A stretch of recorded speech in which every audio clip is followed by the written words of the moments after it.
poetry is the music of language and music is the poetry of sound. सच ये है, इनका बड़ा गहरा रिश्ता है। पाइथागोरस एक फिलोसफर था 3,500 साल पहले, उसने एक बड़ी अच्छी बात कही थी कि on one level music is pure mathematics. उसकी एक एक श्रुति, एक एक मात्रा काउंट होती है, जिसे हम सम कहते हैं, वो अकाउंट से होता है। उसी तरह पोइट्री में भी एक एक मात्रा, एक एक श्रुति काउंट होती है, जो रेगुलर पोइट्री है। अभी तो और भी हो गया है, तो एक आ गया है ब्लैंक वर्स, फ्री वर्स, और उससे भी worse than that prose poetry, which I don't believe in. I think it's a con job. Prose poetry it's a dead alive thing. तो either you are dead or you are alive। Free verse तो एक चीज है और वो poetry है, उसमें भी अकाउंटिंग है, उसमें भी नंबरिंग है। वो कैसे है बाद में बात करेंगे। तो ये जो है, इन दोनों में ये कॉमन है कि दोनों ही एक सर्टेन डिसिप्लिन में है, जिसमें अकाउंट है। ये 4 मात्रा, 8 मात्रा, 8 मात्रा जो है वो 11 मात्रा पे नहीं खत्म हो सकती, 12 पे ही होगी। तो ये एक इस तरह की बिल्कुल परफेक्ट मीटरिंग और नंबरिंग म्यूजिक में भी है, पोइट्री में भी है। Now there are connoisseurs who listen to music, instrumental music और क्लासिकल म्यूजिक, वो कॉनर्सर्स हैं। और जैसे कि बहुत से लोग हैं, वो पोइट्री की किताब लेते हैं, पोइट्री पढ़ते हैं, और वो भी अपनी जगह जस्टिफाइड और very learned people either side, जो सिर्फ म्यूजिक में इंटरेस्टेड है या सिर्फ पोइट्री में इंटरेस्टेड है। I have great respect for each one of them. At the same time, you will notice one thing, that ultimately poetry and music are accepted by the masses of any country when they are together. जो major popularity music को मिलेगी वो बिना words के नहीं मिलेगी। जो major popularity words को मिलेगी वो विदाउट म्यूजिक नहीं मिलेगी। जब ये दोनों एक साथ आते हैं तो डेडली हो जाते हैं, फिर उन्हें कोई नहीं रोक सकता। ये तो देखिए, मैं बहुत पोइट्री पढ़ता हूँ। एक्चुअली मैं पोइट्री सुनने से ज़्यादा पोइट्री पढ़ना प्रेफर करता हूँ। We don't hunt. We find, we discover and feel thankful that we have been able to reach them. ये कोई मतलब not patting on the back वाली बात है, मगर सच ये है कि हम जिस मुल्क में पैदा हुए हैं और जहाँ हम रहते हैं, this country could easily be called a country of music.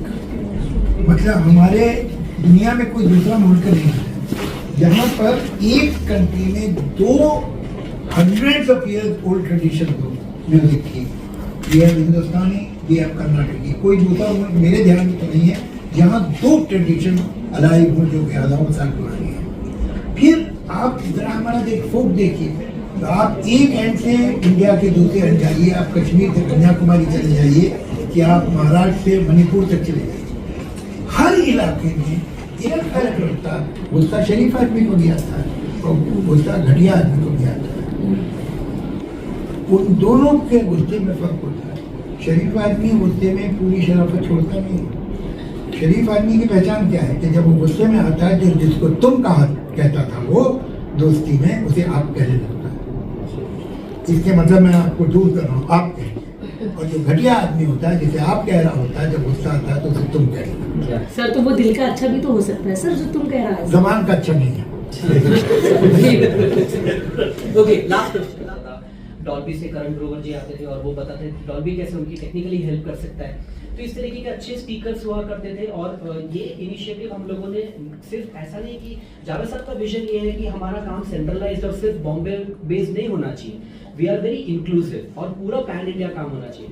तो हमने उसकी शुरुआत ही की थी चेन्नई से, हैदराबाद, फिर चंडीगढ़, दिल्ली और यहाँ तक कि नॉर्थ ईस्ट में भी हम लोगों ने वर्कशॉप्स किए उसके। हम लोग हॉर्नबिल फेस्टिवल में भी गए, वहाँ पे भी वर्कशॉप्स किए। तो इस तरीके से हमारा एक वो इनिशिएटिव तो चल ही रहा है। उसके अलावा वीकली वर्कशॉप्स होते हैं आईपीआरएस के, जो कि जूम पे होते हैं या यूट्यूब पे होते हैं। मतलब कोई भी उसमें पार्टिसिपेट कर सकता है। वो अगर आप आईपीआरएस की वेबसाइट पे जाएंगे तो आपको पता चलेगा। मगर हमारे इनिशिएटिव्स हैं उस चीज़ को लेके कि कैसे लर्निंग ज़्यादा की जा सकती है। मगर हाँ, अभी भी बहुत आप ये समझ लीजिए कि स्क्रैच हुआ है सरफेस, मगर उसमें बहुत काम की ज़रूरत है। मगर उसके लिए हमें मीडिया सपोर्ट की बहुत ज़्यादा ज़रूरत है, क्योंकि आप लोग अगर इस इनिशिएटिव्स के बारे में बात करेंगे तो आर्टिस्टों को पता चलेगा कि ये चीज़ें हो रही हैं। कि भाई IPRS नाम की भी एक संस्था है या एक वेबसाइट है जहाँ पे वो जा सकते हैं या इसके बारे में ज्यादा डेटा ले सकते हैं, तो आप लोगों की हेल्प से ही ये काम हो पाएगा। तो ये कोई टैलेंट का कोई था नहीं है, it's an ocean of talent this country, जिसकी आपको झलकें मिलती है कुछ टीवी प्रोग्राम में। यहाँ 14 साल का बच्चा और 12 साल की लड़की आके जब वो सरगम गाते हैं तो आप हैरान हो जाते हैं कि वो मास्टर भी ऐसे नहीं गाए आपके ख्याल में। तो है क्या problem? There is lot of deprivation of exposure, कि वो अपना टैलेंट तो है लेकिन उन्हें पता भी नहीं बेचारों को कि ये कैसे किस प्लेटफॉर्म पे हम कहाँ जाएं जो रिकॉग्नाइज हो सके। हम उनका टैलेंट जो है बनाते नहीं हैं, टैलेंट तो वहाँ है, वो उनका है, वो हमारा नहीं है। हम इतना फर्क अपनी कोशिश करते हैं कि ये टैलेंट दुनिया तक पहुँचे, लोग देखें और फैसला करें हम कौन होते हैं। लेकिन अगर वो पीछे इस वजह से रह जाए कि उनके पास एक प्लेटफॉर्म नहीं है, तो that will be very unfortunate for us all of. तो we are only providing maybe a stepping stone, maybe a staircase, maybe a platform, that's about all. तो ये तो टैलेंट तो हमारे पास जो इतना है। लोगों में क्रेज था, पैसे दे के टिकट लेके 10 कॉन्सर्ट टिकट्स बिक रही है 1 लाख, मतलब जो कोल्ड प्ले की जो कॉन्सर्ट हुई तो थी, लाख रुपए 1 लाख पूरा स्टेडियम 1 लाख का फुल आउट सोल्ड था, 2 दिन कंटिन्यूसली सोल्ड आउट था। उसको देख के गवर्नमेंट ने ये इनिशिएटिव लिया है, गवर्नमेंट ने कहा है कि भाई इंडिया के अंदर लाइव इकोनॉमी का इतना बड़ा स्कोप है, तो सारे स्टेक होल्डर्स इंक्लूडिंग म्यूजिक के साथ हम लोगों के साथ बात कर रहे हैं कि how we can see that we can increase live performances in India और परफॉर्मेंस इन इंडिया, बिकॉज ये सिर्फ शोज की बात नहीं है, आप उसमें एम्प्लॉयमेंट जनरेट कर रहे हैं, आप उसमें ट्रैवलिंग हो रही है, उसमें आप होटल इंडस्ट्री को हो रहा है, उसमें आपका टूरिज्म ट्रैवल्स के लिए बढ़ रहा है। तो बोल रहे कि ये इतना बड़ा सेक्टर है और म्यूजिक ड्राइव कर रहा है, प्राइमरीली ये लाइव इंडस्ट्री को म्यूजिक ड्राइव करता है और लोग आजकल खर्चा कर रहे हैं। और जैसा का आप कह रहे हो ना कि अगर आप देखें ना कुछ सालों में ना एक ट्रेंड शुरू हो गया है जो यंग जनरेशन है। हम लोग तो मैं ये नहीं कह रहा कि हम किसी को ब्लेम कर रहे हैं, लेकिन जो खासकर जो यंग जनरेशन है ना 30-35 से नीचे वाले जितने लोग हैं ना, वो सब चीज को पेड लेके देखना चाहते हैं। उनमें किसी में फ्री की आदत नहीं है, because they just don't want to go and see, they want to go and feel the experience of the live experience. They want to own the experience. पैसा दूं ताकि हर कोई मुझे अच्छा एक्सपीरियंस मिले। तो मैं तो चाहता हूँ कि मीडिया वाले जो साथ दें कि भाई हर कोई पेड इकोनॉमी बनाए। जैसे जावेद साहब ने कहा कि आज हमारे देश में 3 से 5% लोग ही म्यूजिक के लिए पैसा देते हैं। अगर ये बढ़ के अगर 50% भी हो जाए ना, तो ये हमारा 700 करोड़ 750 करोड़ का जो टर्न होता है उसमें एक जीरो आ गया। सारी तानें बराबर नहीं होती हैं, कोई तान लंबी होती है, कोई छोटी होती है, कोई घूम के वापस आती है, कोई सीधी चली जाती है, लेकिन अंदर उसकी स्कैनिंग है, वो आएगी सम पे। ऐसा नहीं हो सकता कि सम पे ना। तो ये सम और ये स्कैनिंग फ्री वर्स में होती है। क्या बात, प्रोज पोइट्री प्रोज है। आप अभी सुना रहे हैं साहब, मेरे को ऐसा लग रहा है जैसे मैं कोई रैप सॉन्ग सुन रहा हूँ, है ना?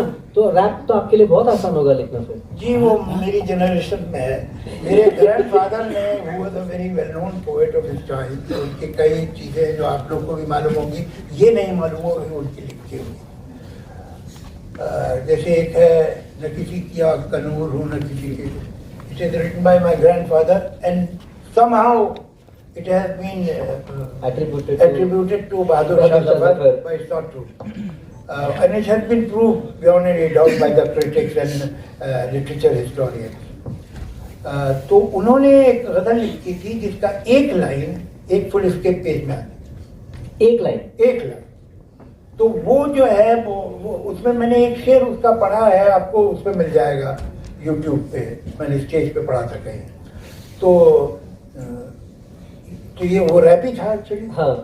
तो रैप हमारे हिंदुस्तान की बहुत पुरानी ट्रेडिशन है, ये ऐसा नहीं है कोई नई चीज है। हमारे जो शांताराम जी के गानों में जो आपको मिलता था, अटक झटक झटक जने दान दई दई तार न बेली, और जो मनी कंकरी थे, जो बोल होते हैं हमारे, ये सब रैप है। हाँ। और क्या है? तो ये 4 फिगर ही गलत है। 4 फिगर ही गलत है। ठीक है जावेद साहब, जिस चीज के लिए लोग ज्यादा आतुर है जानने के लिए कि फिल्म का लिरिक्स और जो पोइट्री की बड़ी विधा है उसमें क्या फर्क है? क्या बुनियादी फर्क है कि एक फिल्म सॉन्ग क्या होता है? हाँ देखिए, when you are writing literary poetry, you hope that people who are interested in poetry, who understand the nuances, people who have trained ears and eyes, because they have been hearing or reading poetry since years, तो उनको जो symbol हैं, उनको जो hint है, वो समझ में आएगा कि उसकी पोइट्री की अपनी लैंग्वेज है. Over the years poetry develop symbols, तो वो सिंबल से उस लैंग्वेज से फेमिलियर होगा. When you are writing a film song, you are writing for the common man. He may not be interested in literary poetry, and perhaps most of them are not, or you don't have the time or inclination. Then the language has to be simpler, and the expressions should be more obvious. आप उतना subtle नहीं हो सकते हैं जितना आप literary poetry में हो सकते हैं, because you are writing for a very trained reader और listener.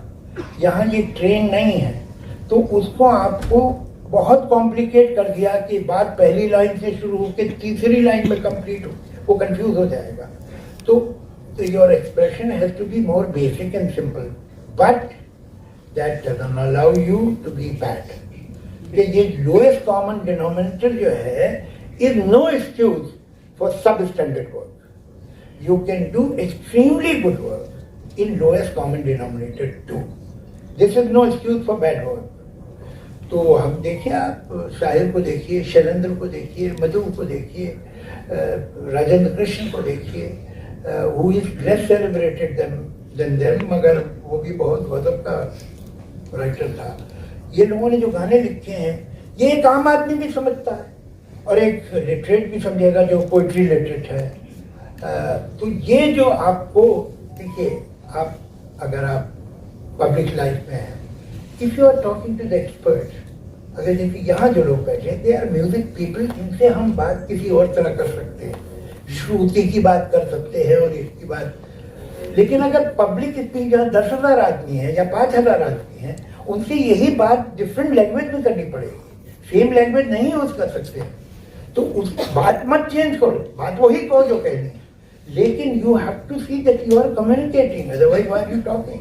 The same way poetry अगर आप कॉमन मैन के लिए लिख रहे हैं, who is not poetry trained, इसके ये मतलब नहीं है कि आप खराब लिखें.